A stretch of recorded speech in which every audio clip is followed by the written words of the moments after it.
when the recording came out, you know, he sells millions of records, so on a commerce level, I was very happy. But the recording came out, and I got a copy, and the beginning of the song goes like this. He was 25, she was 28, he was homegrown, and she just pulled off the interstate. So the record comes in the mail, you know, and I put it on, you know, anticipating, and I hear, he was 25, she was 28, he was homegrown country. That's the homegrown thing, not cover the country thing. I mean, is that a necessary addition? I don't know. So like I'd run into people in Nashville when I was there, and they'd all say, so how do you like your new Toby Keith cut? And I said, well, I'm going to like the checks when they come in the mail, but I'm not happy. Did you hear it? He sang homegrown country. And I just, you know, I just wasn't happy. And then I sort of said to myself, you know, if I ever run into him, I'm going to tell him. So then, like later that year, I'm at like this #1 party in Nashville, not for that song, that was not a single, but a friend of mine wrote a song that he did, and it was a single on the radio, and usually they have a #1 party for the writers. And so there I am, and I'm standing right next to him. And I said, hi, Mr. Keith. And I said, I just want to introduce myself. I'm Steve Seskin. I wrote one of the writers on New Orleans. Oh, man, I love that song. What'd you think of the record?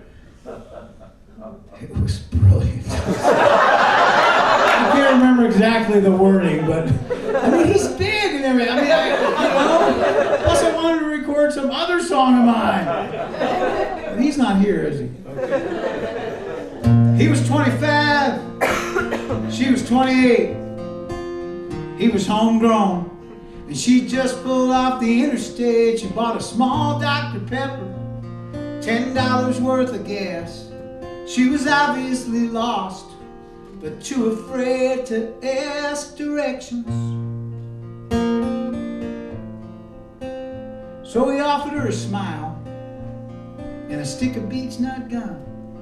He said, where are you headed to? Where are you coming from? And she said, New Orleans. But that's another story. She said, New Orleans. That's another time.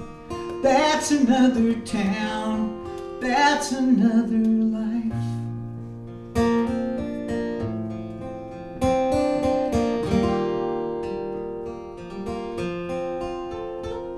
She stayed for a day, then she stayed for a week.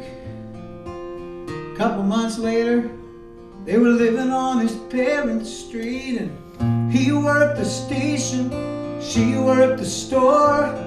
Then they had a kid, and then they had one more, little Jessie.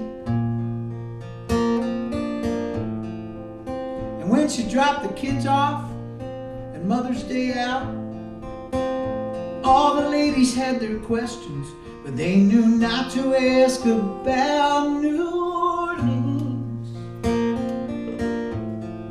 Yeah, that's another story. Oh, New Orleans. That's another time. That's another town. That's another life.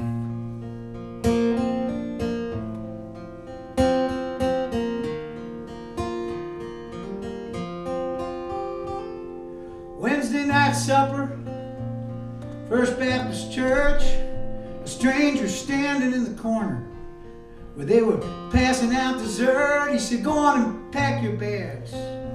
I'm here to take you home. We're going back to Louisiana. And woman, I ain't gonna go without you.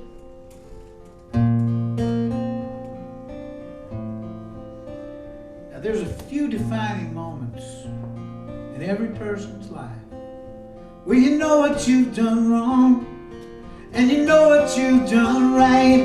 Before the whole congregation, her husband and her kids, she said, how dare you